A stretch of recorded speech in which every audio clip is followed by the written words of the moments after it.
Hi, I'm Amanda Taylor. Lance, my husband, and I live up here on Cattail Creek. We're way up on the mountain, 4,000 feet up, but we love being up here. We've been here for 10 years.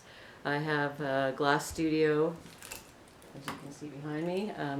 I work up here year round. I teach up here as well as other places around the community. We came up here just on a holiday to see if there was any place, land that we wanted to build on, and we found this space. This was just an empty building. There is no windows, no insulation, etc., etc. So we've done a lot of work to this space to make it a great studio.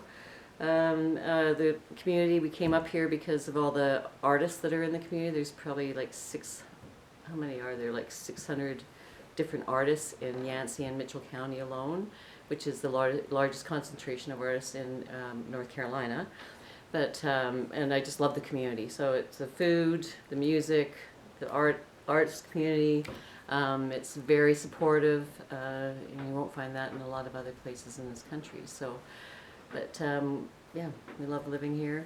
Penland was one of the Penland School of Craft. They're one of the communities that started in the 1920s, and they actually brought, or artists came to this community because Penland and what they brought to the community, and it's grown from there. And what was the historic background of Penland that brought the art together like that? No, well, Penland started because there's the people that lived in the community during the Depression. They lived off the land mostly, and they would weave, would carve, et cetera, and so people came into the community to help the community develop, like make products to sell. Sort of like economic development. Yeah, early exactly, economic development. exactly. But it's and artistic to sell, instead of sell labor, their work right? that they wouldn't make just for Baskets, baskets right? Blankets, and quilts. blankets, exactly. Right, So it was things they made for their home, but then they made them to sell them. So that is why there's such a huge artistic community in this neighborhood. So tell us about your glass, okay? This is very high end, in my opinion. Yeah. So I've been doing kiln form glasses, fused glass since 1994. I'm from Calgary, Alberta originally, and I moved to Batavia, New York with my husband. Well, my husband's from Batavia, New York. We had a glass school there for 10 years, and then we found this place and we moved down here. You keep calling it a place, but it is a log cabin. It is a hewn log structure. Hewn, yeah. And this and the tiny house that we live in, we're on the property when we bought it. It had been here since 1986.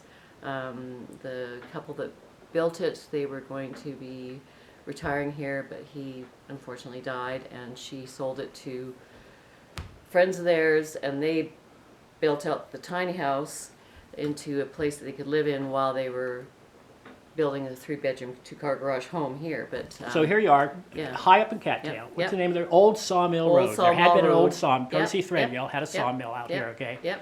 And yet, you're not stuck here, right? Don't you go to Italy and teach classes? Oh yeah, no. Tell us about that a little bit. I arrange for classes in Italy. I teach at John C. Campbell Folk School. I teach at the Mainland Community College. I'm actually setting up a glass teaching studio at the Earth to Sky Park. Oh wow! This spring and summer, and hopefully I'll be teaching classes there in the fall.